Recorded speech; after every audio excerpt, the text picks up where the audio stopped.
Every long-haul driver knows the feeling, the sense that something is sitting in the passenger seat, breathing quietly. Most ignore it. A few look. None like what they see. I've been driving trucks for 15 years, hauling freight across the country. The pay is decent, the solitude suits me, and I thought I'd seen everything these highways had to offer. I was wrong. It was around 2 a.m. on a Tuesday in late September. I was heading eastbound on I-40 through the empty stretches of New Mexico, that dead zone between Albuquerque and Tucumcari where civilization just disappears. My CB radio had gone quiet hours ago, and the only sound was the steady rumble of my diesel engine and the occasional pop song on the radio that I barely paid attention to. That's when I saw him standing on the shoulder. A man in dark clothes, thumb out, illuminated briefly by my headlights. Something about his posture looked wrong, too stiff, like a mannequin someone had posed there. But I was tired, and my mind was playing tricks. I should have kept driving. God, I should have kept driving. But truck drivers have this unwritten code. We look out for each other, help when we can. And this guy looked stranded, alone in the middle of nowhere with no vehicle in sight. So I slowed down, air brakes hissing, and pulled onto the shoulder about 50 feet past him. Through my side mirror, I watched him walk toward my cab. His movements were strange, jerky almost, like his joints weren't quite working right. When he got closer, I could see his face in the red glow of my taillights. Pale, gaunt, with eyes that reflected the light like an animal's. He climbed up to my passenger door and I unlocked it, already regretting my decision. The smell hit me first when he opened the door, a mix of rot and wet earth, like something that had been buried and dug up. He slid into the passenger seat without a word, and I got my first good look at him under the dome light. His clothes were filthy, covered in dark stains that could have been mud or something worse. His fingernails were black, caked with dirt, and his hair hung in greasy strings around his hollow face. But his eyes, those were the worst. They were milky and unfocused, staring straight ahead like he was looking at something I couldn't see. "Where you headed?" I asked, trying to sound casual, though my hands were already sweating on the steering wheel. He didn't answer right away. Just sat there, breathing through his mouth in wet, raspy gasps. Then, slowly, he turned his head toward me. When he spoke, his voice sounded like it was coming from somewhere far away, echoing up from a deep well. "Just drive." Something about those two words made every hair on my neck stand up. But I was already committed. I put the truck in gear and pulled back onto the highway, telling myself I'd drop him at the next town and be done with it. For the first 10 minutes, he didn't move, didn't speak, just stare out the windshield with those dead eyes. I kept glancing over at him, and each time I did, I swear he looked worse, like he was decomposing in real time. His skin seemed grayer, more slack, and that smell was getting stronger, filling the cab until I could taste it. "So, what were you doing out there?" I asked, desperate to break the suffocating silence. His head swiveled toward me with an unnatural smoothness, and when he smiled, I saw that his teeth were brown and cracked, several missing entirely. "Waiting," he said. "Waiting for someone like you." My stomach dropped. I pressed harder on the gas, watching the speedometer climb, suddenly desperate to reach the next town, to get this thing, because I no longer thought of him as human, out of my truck. That's when he started laughing. It was a horrible sound, wet and gurgling, like he was drowning. And as he laughed, he reached into his coat pocket and pulled out something that made my blood turn to ice. It was a knife. A long, rusty blade with a handle wrapped in what looked like old, stained cloth. He held it up, turning it slowly in the dim light, and I could see dark residue coating the metal. "I've been riding in trucks for a long time," he said, his voice taking on a dreamy quality. "So many trucks. So many drivers who thought they were helping. They all end the same way. I jerked the wheel, trying to throw him off balance, but he didn't budge. He just sat there, that knife pointed at me, still smiling with those rotted teeth. "The last one," he begged, the hitchhiker continued, pressing the knife tip against my ribs through my shirt. I could feel it, sharp and cold. Cried like a baby when I opened him up. "You going to cry?" My mind raced. We were doing 70 on an empty highway with no other vehicles in sight. The CB radio was dead. My phone was in my bag behind the seat, might as well have been on the moon.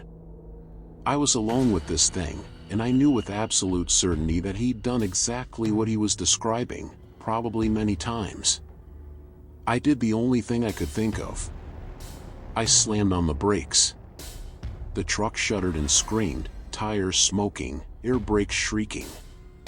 The hitchhiker flew forward, his head cracking against the dashboard with a wet thud. The knife clattered to the floor between us. I didn't wait. The second the truck stopped, I threw open my door and jumped, hitting the asphalt hard and rolling. Pain shot through my shoulder, but I was up and running, sprinting into the darkness off the side of the highway. Behind me, I heard my truck door slam open and heavy footsteps hitting the pavement. He was coming after me, and I could hear that horrible laugh again, echoing across the empty desert. I ran blind into the scrubland, thorny bushes tearing at my clothes and skin. My lungs burned and my legs felt like lead, but pure terror kept me moving. I could hear him behind me, crashing through the brush, getting closer. Then I heard something else. An engine. Headlights swept across the desert, and I realized another truck was coming down the highway. I changed direction, running back toward the road, screaming for help. The truck, a big Peterbilt, pulled over, and the driver, a woman with military-cut gray hair, jumped out with what looked like a tire iron in her hand. What the hell is going on? I pointed back toward my truck, gasping for air. In my cab, there's a man with a knife. He tried to kill me. She looked at me like I was crazy, but something in my face must have convinced her. She got on her CB, calling for help, while I collapsed against her truck, shaking so hard my teeth chattered. Police arrived 20 minutes later. They searched my truck, searched the surrounding area with flashlights and dogs. They found the knife on the floor of my cab, just like I said. They found dirt and what looked like dried blood on the passenger seat. But they never found him. The cops said I was lucky, that there had been other reports along that stretch of highway. Truckers who picked up hitchhikers and were never seen again. Abandoned rigs found with blood inside but no bodies, no suspects, nothing. They impounded my truck for evidence, and I never got it back. Didn't want it back, to be honest. I bought a new rig, and I've been driving ever since, but I've never picked up another hitchhiker. Never will. Sometimes, late at night when I'm on an empty stretch of highway, I see figures on the shoulder with their thumbs out. And I swear, some of them have that same wrong posture, that same unnatural stillness. I keep my doors locked now, and I drive past every single one. Because I know it's really out there, waiting in the darkness. And it's still hungry. Story 2, the rest stop that wasn't there. My name is Marcus, and I've been hauling refrigerated goods for 12 years. The job means a lot of night driving, keeping to tight schedules, pushing through when most people are asleep. You learn to live in that weird in-between world where day and night blur together and rest stops become your only anchor to civilization. This happened last year in early November. I was heading south through Kentucky on a delivery run, carrying a load of frozen food that needed to reach Atlanta by morning. The weather had turned nasty around 11 p.m., rain coming down in sheets that made my wipers almost useless. Visibility was maybe 20 feet, and I was squinting so hard my eyes ached. I'd been on the road for 9 hours straight, and my body was screaming for a break. My back hurt, my eyes burned, and I was getting that dangerous drowsy feeling where you start seeing things that aren't there. I needed to stop, stretch, maybe grab a coffee and use the bathroom. That's when I saw the sign. Green and white, barely visible through the rain, rest area 2 miles. I didn't remember a rest stop on this stretch of highway, but I'd been running different routes lately, and not every facility appears on GPS. Sometimes the older ones are just known by word of mouth among drivers. Relief flooded through me. 2 miles. I could make it 2 more miles. The exit appeared exactly where the sign promised. It was a narrow ramp that curved sharply to the right, disappearing into a thick wall of trees. No lights marked it, which was odd. Rest stops usually have those big overhead lights that you can see from miles away. But I was desperate, and the rain was only getting worse. I took the exit. The road wound through dense forest, trees pressing close on both sides, their branches scraping against my trailer with sounds like fingernails on metal. The pavement was cracked and broken, weeds growing through the splits. This place hadn't been maintained in years, maybe decades. I should have turned back. Every instinct screamed at me to turn around. But the road was too narrow, and I was committed. Besides, I told myself, it was just an old rest stop. Probably scheduled for renovation. I'd take a quick break and get back on the highway. After what felt like miles but was probably only half that, the trees opened up into a clearing. And there it was, the rest stop. Except it was all wrong. The building was a single-story concrete structure, brutalist and ugly, with narrow windows that looked like slits in a prison wall. Paint peeled from the walls in long strips, and the roof sagged in the middle like a broken spine. A single flickering light hung over the entrance, casting everything in a sickly yellow glow. But what really got me was the parking lot. There were vehicles there, maybe a dozen of them. Old cars and trucks, all covered in rust and grime, tires flat, windows dark. They weren't parked neatly, they were scattered randomly, like they'd been abandoned in a hurry. Some had their doors hanging open. I pulled my truck into a space near the building, leaving the engine running. Every part of me wanted to just turn around and leave, but my bladder was screaming and my body needed to move. Just 5 minutes, I told myself. In and out. The rain had stopped, I realized as I climbed out of my cab. In fact, there was no sound at all. No wind, no insects, no distant highway noise. Just silence so complete it felt heavy, pressing against my eardrums. The building's door was unlocked. It swung open with a long, rusty creak that echoed into the darkness beyond. Inside, the fluorescent lights buzzed and flickered, some working, most not. The floor was covered in a thin layer of grime and what looked like dried leaves, even though we were indoors. The layout was standard for an old rest area. Bathrooms to the left, vending machines to the right, and a small seating area with plastic chairs in the middle.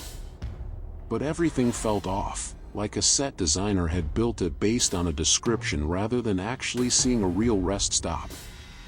The vending machines were full, I could see candy bars and chips behind the glass. But the brands were wrong, names I didn't recognize with packaging that looked decades out of date. And when I looked closer, I could see that some of the food inside had gone bad, packages bloated and discolored. I headed for the men's room, pushing the door open with my elbow. The stench hit me immediately, not the usual bathroom smell, but something organic and rotten, like spoiled meat. The lights inside worked better than in the main area, harsh white fluorescence that hurt to look at. I approached the urinals, and that's when I saw the graffiti. The walls were covered in it, carved deep into the concrete with something sharp. Not the usual crude jokes or phone numbers.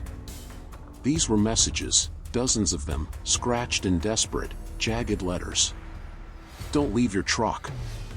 They come at night. Not alone here. Turn back while you can. My hands shook as I finished and backed away from the urinals. This was wrong, all of it was wrong, and I needed to leave. Now. I rushed back into the main area and froze. There was someone sitting in one of the plastic chairs. A man in a trucker's uniform, not moving, staring straight ahead at nothing. I hadn't heard him come in. The door hadn't opened. "Hey," I called out, my voice cracking. "You okay, buddy?" He didn't respond. Didn't even blink. I moved closer, and that's when I saw his eyes. They were clouded over, milky white, and his skin had a gray, waxy quality. He'd been dead for days, maybe longer. I stumbled backward, a scream catching in my throat. That's when I heard it. Footsteps. Multiple sets, coming from the bathrooms, from the dark corners of the building, from everywhere and nowhere. Shapes moved in the shadows, figures shuffling forward into the flickering light. Men and women in various states of decay, some still wearing the remnants of clothing, others just bare rotted flesh stretched over bone. Their eyes were all the same, dead and white, but somehow still seeing, still aware. They moved toward me slowly, deliberately, herding me away from the exit. And then they started speaking, all at once, their voices overlapping into a horrible chorus. "Stay. Stay. Stay with us. Stay forever. Stay. Stay." I bolted for the door, shoving past the reaching hands that grabbed at my clothes. Cold fingers scraped against my skin, and I could hear them behind me, that terrible chant growing louder. "Stay. Stay. Stay." I burst through the exit and ran for my truck, keys already in my hand. Behind me, they poured out of the building, a crowd of the dead shambling after me with surprising speed. I reached my cab and threw myself inside, slamming the door and hitting the locks. They surrounded the truck, pressing against the windows, their gray faces leaving smears on the glass. Dead hands pounded on the metal, and I could hear that awful chanting even through the thick walls. "Stay. Stay. Stay." I threw the truck into gear and floored it, not caring about the narrow road or the tight turn. The truck lurched forward, and I felt impacts as I plowed through the crowd. Bodies bounced off my grille and disappeared under my wheels. I roared back down that dark forest road, tree branches scraping and shrieking against my trailer. In my mirrors, I could see them following, running faster than the dead should be able to move, their white eyes glowing in my taillights. The trees seemed endless, the road going on forever, and I started to think I'd never escape, that I'd be trapped in this nightmare forest forever. But then, suddenly, I burst back onto the highway, back into the rain and the normal world. I didn't stop driving until I reached Atlanta, 14 hours later. Never pulled over, never took a break, just kept going with my hands locked on the wheel and my eyes straight ahead. When I tried to report it to the police, they looked at me like I was insane. They checked their records and maps. There was no rest area on that stretch of highway. Never had been. The exit I took didn't exist. But I know what I saw. I know what chased me. And I still have the scratches on my arms from their dead fingers. I don't take that route anymore. Won't ever take it again. And when I'm driving late at night and I see a rest area sign, I check my GPS 3 times before I even consider stopping. Because some places aren't meant for the living. And some exits lead somewhere you can never truly leave. Story 3, the Truck Stop Diner. My partner Jake and I had been driving together for 6 years, splitting the long hauls and keeping each other company through the endless miles. We had a system that worked, alternating shifts, trusting each other completely. That trust died on a cold February night at a truck stop in rural Montana. We'd pulled off I-90 around 3 a.m., both of us exhausted and hungry. The truck stop appeared out of nowhere, an island of light in the darkness, with a diner that promised hot food and real coffee. The parking lot was nearly empty, just 2 other rigs parked at the far end and a beat-up sedan near the diner entrance. "Thank God," Jake said, stretching as we climbed out. "I'm starving." The diner looked like every other truck stop restaurant in America. Red vinyl booths, a long counter with spinning stools, checkered linoleum floor, and the smell of fried food and burnt coffee. A waitress stood behind the counter, maybe in her 50s, with tired eyes and a name tag that said Marie. We slid into a booth near the window, and Marie brought us menus without a word. The place was eerily quiet. No music, no TV, no sound from the kitchen. Just the hum of fluorescent lights and our own breathing. "Coffee?" Marie asked, her voice flat and emotionless. We both nodded, and she disappeared into the back. Jake leaned forward, lowering his voice. "This place gives me the creeps." I felt it too, that crawling sensation on the back of your neck that tells you something's wrong. But we were here now, and we needed food. "Let's eat quick and get back on the road." Marie returned with 2 cups of coffee, setting them down carefully. The liquid was thick and dark, almost black, with an oily sheen on the surface. "Ready to order?" We both asked for burgers and fries, the safest bet at any diner. Marie wrote it down and disappeared again without acknowledging us. That's when I noticed the other customers. 3 men sitting in a booth at the far end of the diner. They'd been so still, so quiet, that I hadn't registered them before. They sat perfectly motionless, staring at their plates of untouched food. "Jake," I whispered, nodding toward them. He looked, and I saw his face go pale. "Are they breathing?" I watched them carefully. No movement. No rise and fall of their chests. No blinking. They just sat there, frozen like wax figures. The kitchen doors swung open, and Marie emerged carrying our plates. She set them down in front of us, and I looked at the food. The burger was gray, the meat looking more like clay than beef. The fries were pale and limp, glistening with grease. Nothing about it looked remotely appetizing. "Is this fresh?" Jake asked, prodding his burger with a fork. Marie's face didn't change. "Same as everyone else gets." She gestured toward the 3 men in the other booth. Up close now, I could see their food looked identical to ours. Same gray burgers, same pale fries, completely untouched. And the men themselves. Their skin had a waxy, artificial quality. Their eyes were open but unfocused, like dolls. And they weren't breathing. I was certain now. They weren't breathing.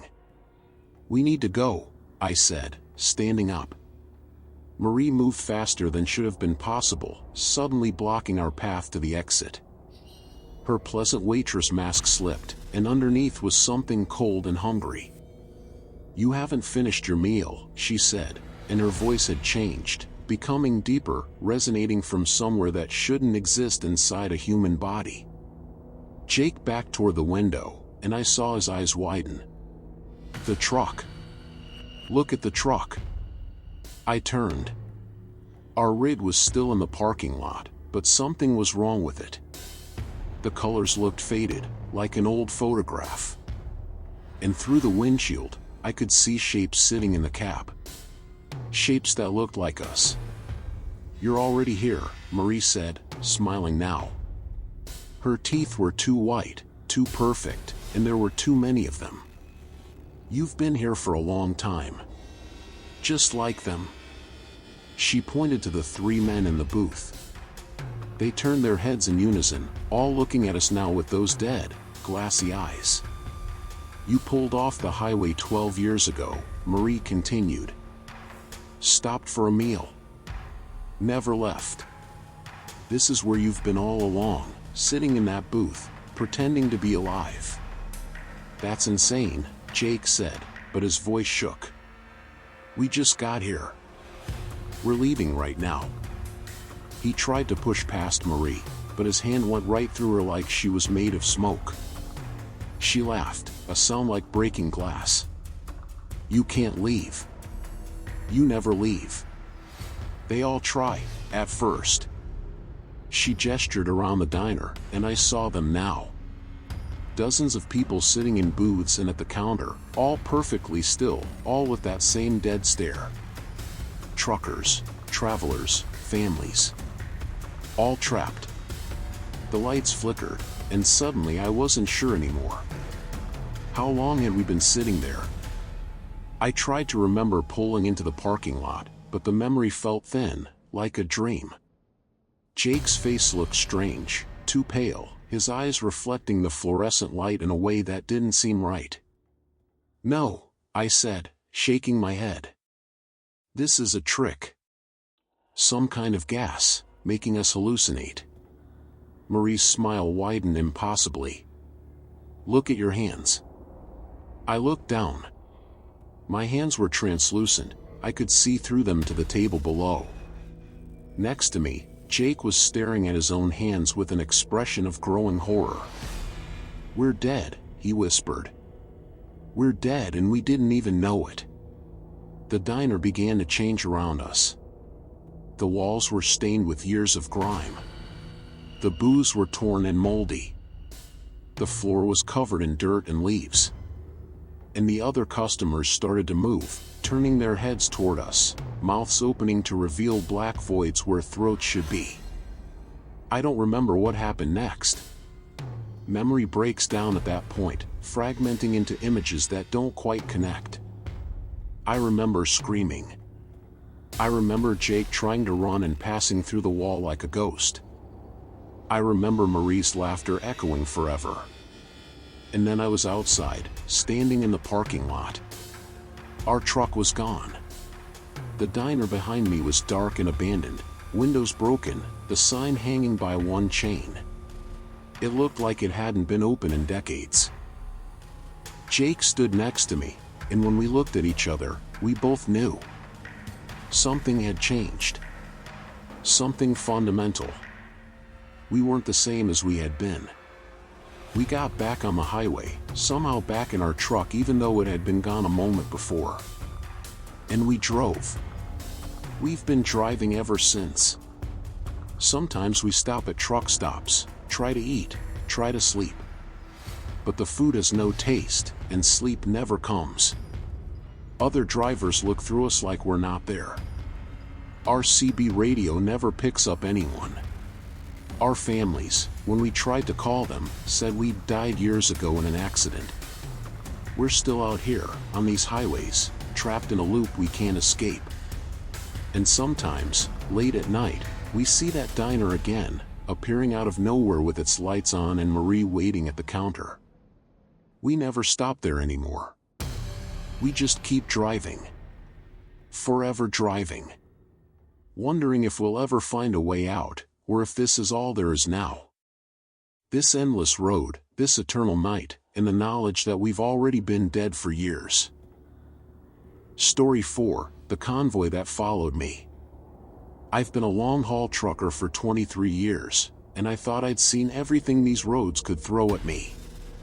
Bad weather, aggressive drivers, mechanical breakdowns, you name it. But nothing prepared me for what happened on that isolated stretch of I-80 through Nevada. It started normal enough. I was hauling a load of furniture from Sacramento to Denver, running through the night to beat the schedule. The Nevada desert at 2 a.m. is about as lonely as it gets, nothing but darkness and distant mountains outlined against the stars. That's when I first noticed them in my mirrors. 3 sets of headlights, all perfectly spaced, all matching my speed exactly. At first, I thought nothing of it. Trucks often travel in informal convoys for safety and company. But as I watched them, something felt wrong. They were too precise. When I changed lanes, they changed lanes in perfect unison. When I slowed down, they slowed down, maintaining the exact same distance. It was like we were connected by invisible strings. I picked up my CB radio. "Breaker 19, this is Nighthawk heading eastbound. You boys behind me want to go around?" Static. I tried again. "Anyone copy? You're welcome to pass if you're in a hurry." More static. Not even the usual background chatter that fills the airwaves. Just an empty hiss that made my skin crawl. I decided to test them. I suddenly accelerated, pushing my rig up to 75. The 3 trucks matched my speed instantly, staying in perfect formation.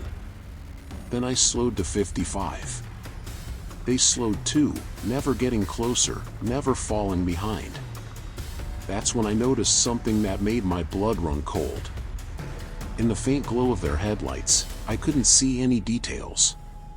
No company logos, no license plates, no identifying marks. Just dark shapes in those 6 unwavering lights. I tried the CB again, cycling through different channels. Nothing but static on every frequency. My cell phone showed no signal, which wasn't unusual out here, but the timing felt ominous. An exit appeared ahead, one of those middle-of-nowhere off-ramps that leads to nothing but a gas station if you're lucky. I took it without signaling, hoping to lose them. All 3 trucks took the exit behind me. My heart hammered as I followed the ramp onto a dark frontage road. The exit dumped me onto a 2-lane highway that paralleled the interstate. No lights, no buildings, just empty desert on both sides. And behind me, those 3 trucks stayed in formation, their headlights casting long shadows that seemed to reach for my trailer. I pushed the accelerator to the floor, my engine roaring. The speedometer climbed to 80, 85. The rough pavement made my whole rig shake, and I was going way too fast for these conditions. But I had to lose them. They kept pace effortlessly, as if speed meant nothing to them. A turn appeared suddenly, a sharp right that I almost missed. I cranked the wheel, feeling my trailer fishtail, the tires screaming. For a heart-stopping moment, I thought I was going to roll. But I managed to straighten out, now heading north on an even narrower road. The 3 trucks made the turn perfectly, still in formation, still following. I was starting to panic now, my breath coming in short gasps. This wasn't normal. This wasn't possible. What did they want? Who were they? That's when I saw the lights ahead. A truck stop, old and run down, but beautifully alive with lights and parked vehicles. I aimed for it like a drowning man swimming for shore. As I pulled into the parking lot, flooded with relief, I looked in my mirrors. The 3 trucks had stopped at the entrance to the lot, idling side by side, blocking the exit. Their headlights pointed at me, unblinking. I parked and killed my engine, my hands shaking too badly to do anything else. Other trucks surrounded mine, real trucks with company names and sleeping drivers. I'd never been so happy to see another human being in my life. I climbed out, my legs unsteady, and started walking toward the diner. That's when I heard it. 3 truck doors slamming in unison. I turned. 3 figures stood next to the trucks at the entrance. They were too far away to see clearly, but their silhouettes were wrong. Too tall, too thin, arms hanging at odd angles. They stood perfectly still, watching me.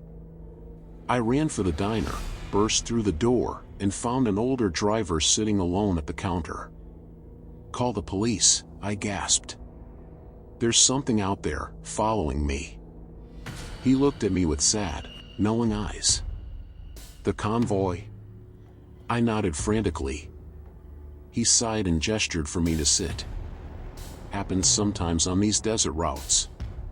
Nobody knows what they are. Some say they're ghosts of drivers who died out here.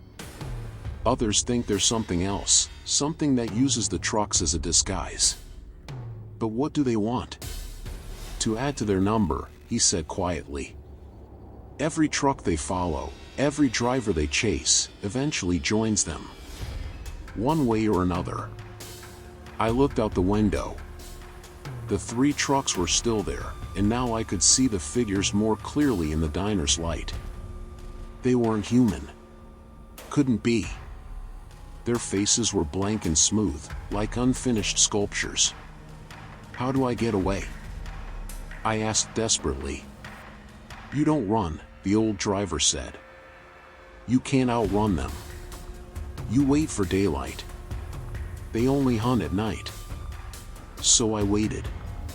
3 hours sitting in that diner, drinking coffee that tasted like cardboard, watching those figures stand motionless by their trucks. Other drivers came and went, but none of them seemed to see the convoy. It was like they were invisible to everyone but me. Finally, the sky began to lighten in the east. As the first rays of sun touched the horizon, the 3 figures walked back to their trucks. Doors slammed in unison. Engines started together. And they drove away in perfect formation, disappearing into the fading darkness. I waited another hour before I dared leave. When I finally got back on the road, I drove straight through to Denver without stopping. And I quit long-haul trucking the next week. But sometimes, when I'm driving at night, I still check my mirrors obsessively.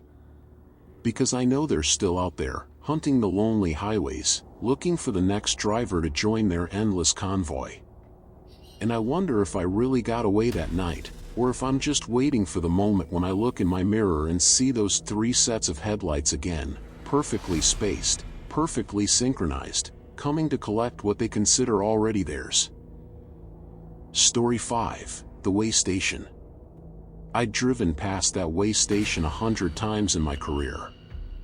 It sat on the edge of I-70 in eastern Colorado, a squat concrete building with a long ramp for trucks to pull onto the scales.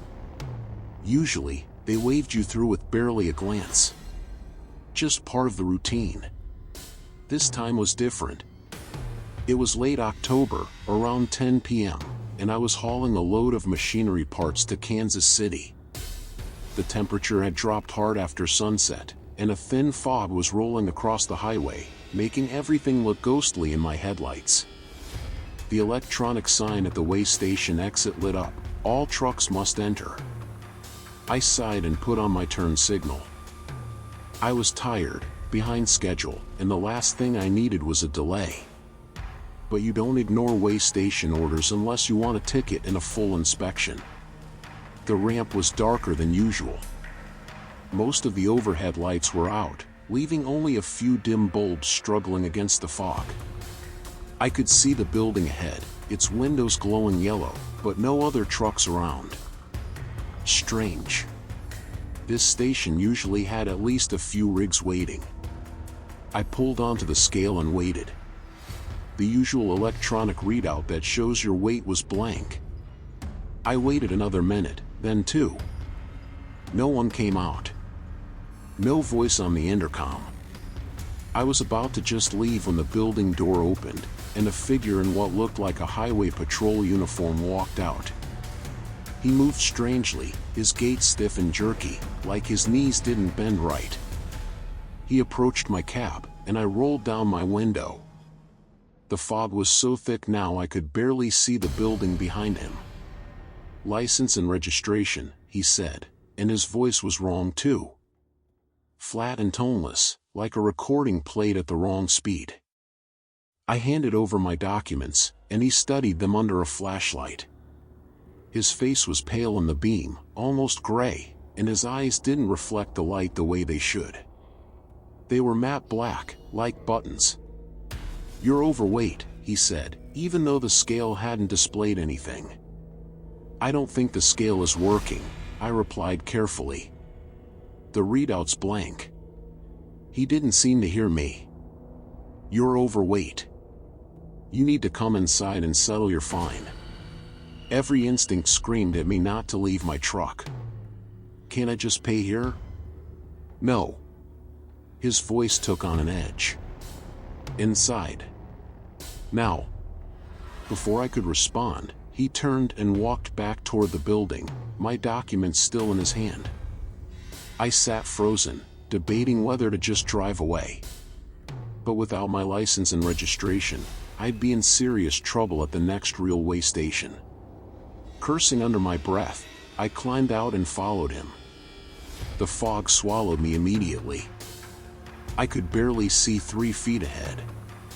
The building seemed farther away than it should be, the yellow glow of its windows receding instead of getting closer. My boots crunched on gravel that didn't sound right, too soft, almost spongy. Finally, the door appeared out of the fog. I pulled it open and stepped inside.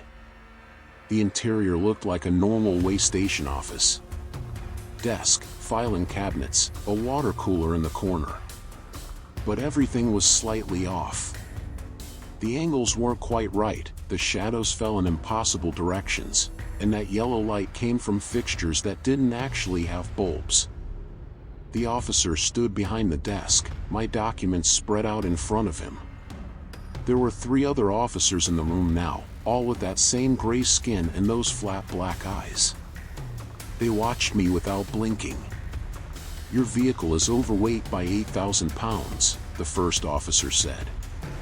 "Fine is $1,500. Cash only." "That's impossible," I protested. "I weighed in when I loaded. I'm under the limit. Our scales don't lie." All 4 of them spoke in unison, their voices overlapping perfectly. "Pay the fine or surrender your license permanently." My mouth went dry. Something was very, very wrong here. I reached for my wallet with shaking hands, but before I could open it, one of the other officers moved. He glided more than walked, his feet not quite touching the floor, and placed a form on the desk in front of me. "Sign here," he said, tapping a blank line at the bottom with a finger that was too long, with too many joints. I looked at the form. The text was gibberish, symbols that looked almost like letters but made no sense. They swam and shifted on the page, rearranging themselves every time I tried to focus. "What does it say?" I asked. "Standard weight violation acknowledgement," they all said together again. "Sign it." I dropped the pen. "I'm not signing anything I can't read. Just give me my documents back. I'll pay whatever fine, but I'm not signing that." The temperature in the room dropped. I could see my breath now, white clouds forming with each exhale. The officers' expressions didn't change, but somehow they seemed closer, though I hadn't seen them move. "You must sign," they insisted, their voices becoming deeper, more resonant, like they were speaking from the bottom of a well. "Everyone signs. Look." One of them opened a filing cabinet, and I saw it was packed with forms. Thousands of them, all covered in signatures in that same incomprehensible text. Some of the papers looked ancient, yellowed and crumbling. "All the drivers," the officer said. "They all signed. They all stayed." "Stayed?" My voice cracked. "What do you mean stayed?" The officer smiled then, and his mouth opened too wide, revealing teeth that were all the same size and shape, like they'd been filed flat. "This is the weigh station. Everything gets weighed. Loads. Vehicles. Souls." The other 3 officers moved in unison, forming a half circle around me, cutting off my path to the door. The room seemed to be getting smaller, the walls pressing inward. "Your load is heavy," they chanted together. "Your guilt is heavy. Your secrets are heavy. Everything must be weighed. Everything must be measured. Sign. Sign. Sign." Images flashed through my mind. Memories I'd buried. The friend I'd abandoned when he needed help. The wife I'd cheated on before the divorce. The father I'd promised to visit before he died, a promise I'd broken. Every regret, every failure, every moment of shame, all flooding back at once. "Stop it!" I shouted, pressing my hands against my temples. "Get out of my head." "We don't put them there," the officers said, their voices now a horrible chorus. "We only weigh what's already inside. And you are so heavy." The room tilted. The walls weren't walls anymore but endless scales, all showing impossible weights. And I could feel it now, the crushing burden of every bad choice, every hurt I'd caused, every opportunity I'd wasted. It was physical, pressing down on my shoulders, forcing me to my knees. "Sign the form," they urged. "Transfer the weight. Let us carry it. Stay here. Rest. No more driving. No more running. Just stay. Stay. Stay." The pen was in my hand. I didn't remember picking it up. The form lay before me, and somehow now I could read it. Or maybe I just understood it without words. I would sign, and I would stay, and I would never leave this way station. I would become like them, gray and hollow, helping to weigh other drivers, other souls, forever. The pen touched the paper. Then I heard it. Faint but clear. My CB radio, crackling to life from my truck outside. A voice I recognized, another driver I'd met years ago at a truck stop. We'd kept in touch over the years, friendly voices on the long, lonely roads. "Nighthawk, you copy? This is Silverback. I'm about 10 miles from your position. You want to grab breakfast?" That voice. That connection to the real world, to friendship, to life outside this nightmare. It was an anchor, pulling me back. I dropped the pen and lunged for the door. The officers screeched, a sound like metal tearing, and reached for me with those two long fingers. One of them grabbed my jacket, and I felt the coldness of his touch through the fabric, a cold so intense it burned. I tore free, leaving half my jacket in his grasp, and slammed into the door. It wouldn't open. I pulled harder, throwing my whole weight against it, and finally it gave way. The fog outside was thicker than ever, a solid wall of gray. I ran blind, my hands outstretched, trying to find my truck. Behind me, I could hear them following, their feet not making any sound but their breathing, wet and raspy, growing closer. My hand hit metal. My truck. I felt along the side, found the door handle, and yanked it open. I threw myself inside and slammed the door, hitting the locks. All four officers stood outside my window, their faces pressed against the glass. Their skin was translucent now, and I could see things moving underneath, writhing and crawling. "You still owe the fine," they said, their voices muffled but clear. "You'll have to come back." They always come back. I turned the key. The engine turned over once, twice, then caught. I threw the truck into gear and floored it, not caring about the scales or the ramp or anything else. The truck lurched forward, and I felt impacts as I drove through something, maybe the officers, maybe worse. The fog cleared suddenly, and I was back on the highway. My CB crackled again. "Nighthawk, you there, buddy? Everything okay?" I grabbed the handset with a shaking hand. "Silverback, yeah. Yeah, I'm here. I'm okay. You sound rough. Where are you?" I looked at my GPS. According to it, I was exactly where I should be, making good time on I-70. Like I'd never stopped at all. Just tired. Really tired. Well, there's a truck stop coming up in 15 miles. Let's grab that breakfast. I could use the company. "Yeah," I said, my voice steadier now. "Yeah, that sounds good." I drove the 15 miles checking my mirrors constantly, but nothing followed me. The way station was behind me now, if it had ever really been there at all. I met Silverback at the truck stop, and we ate breakfast while the sun came up. I didn't tell him what happened. How could I? But when he asked why I wasn't wearing a jacket in the cold morning air, I just said I'd left it somewhere and couldn't remember where. I still have my license and registration. They were in my truck, in the visor where I always keep them. I don't remember the officers giving them back, but there they were. I've driven past that stretch of I-70 dozens of times since then. I've never seen that way station again. The building isn't there. According to other drivers, there's no way station on that section of highway. Never has been. But sometimes, late at night when I'm tired and the fog rolls in, I see a sign in my headlights, "All trucks must enter."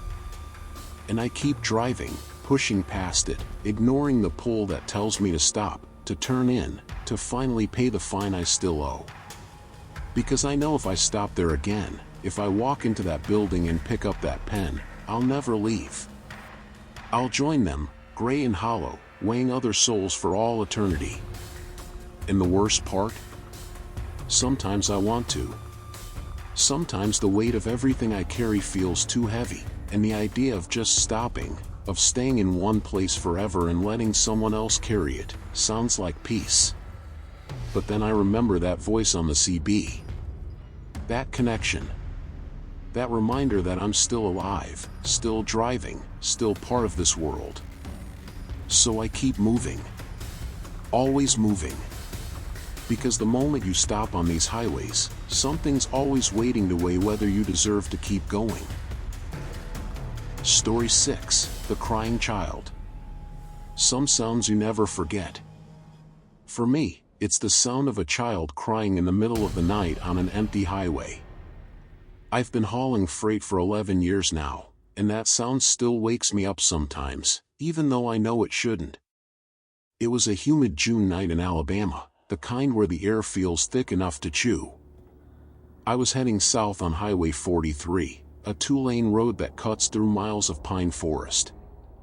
The clock on my dash read 3:17 a.m., and I hadn't seen another vehicle in over an hour. That's when I heard it over the rumble of my engine. A child's voice, high-pitched and terrified, crying for help. I slowed down, confused. My windows were up, AC running. How could I hear anything outside? But there it was again, clearer this time. Help me. Please, somebody help me. I pulled over onto the narrow shoulder, gravel crunching under my tires. The forest pressed close on both sides, dark and dense. My headlights cut through the darkness, illuminating nothing but road and trees. I grabbed my flashlight and climbed out. The humidity hit me like a wet blanket, and the smell of pine and decay filled my nostrils. "Hello?" I called out. "Where are you?" "Here. I'm here." The voice came from the trees to my right, maybe 30 yards in. "Please help me. I'm lost." Every reasonable part of my brain screamed that this was wrong. Kids don't end up alone in the middle of the forest at 3 a.m. But the desperate edge in that voice, the genuine terror, pulled at something deep inside me. What if it was real? What if some kid really was lost and hurt, and I just drove away? I pushed into the forest, my flashlight beam bouncing off tree trunks and undergrowth. Mosquitoes swarmed immediately, and I could hear the rustle of small animals fleeing from my approach. "Keep talking," I shouted. "I'm coming to you. Hurry. Please hurry." The voice was moving, staying just ahead of me. I followed it deeper into the woods, branches scratching at my face and arms. I'd gone maybe 100 yards when I realized I could no longer see the lights of my truck. The forest had swallowed me completely. And that's when the voice changed.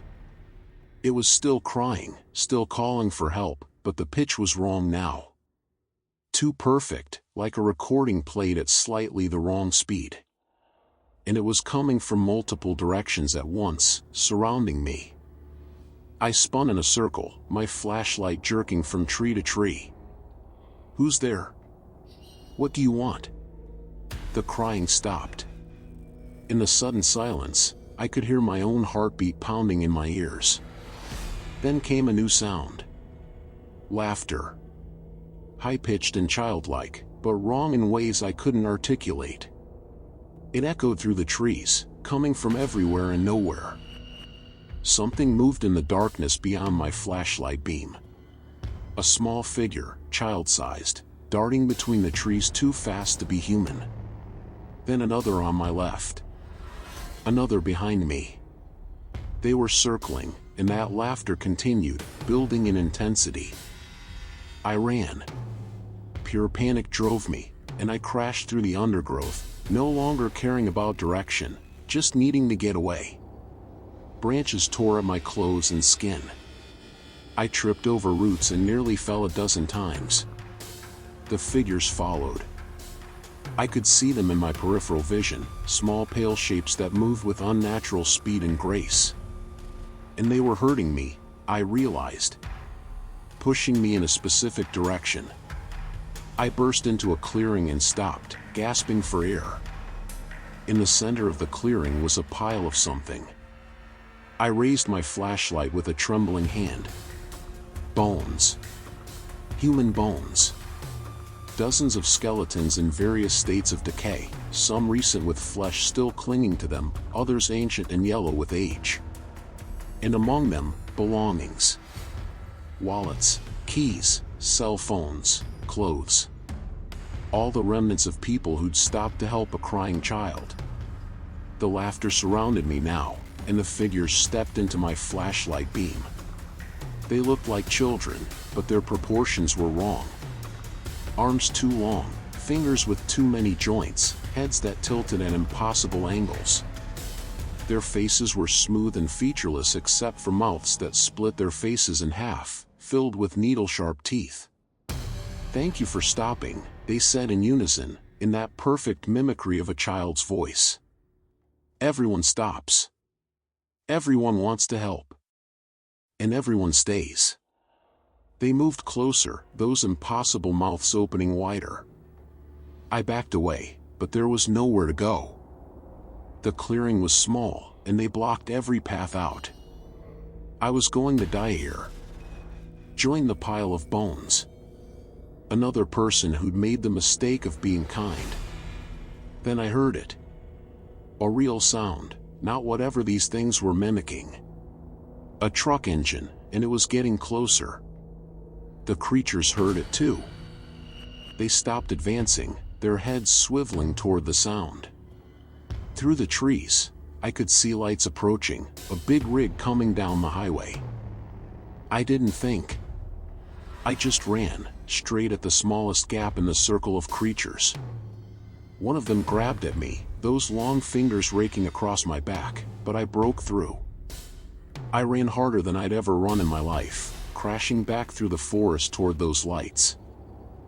I burst onto the highway directly in front of the oncoming truck. Brakes screamed, air horn blasting, and the rig shuddered to a stop inches from where I stood, collapsed to my knees in the middle of the road.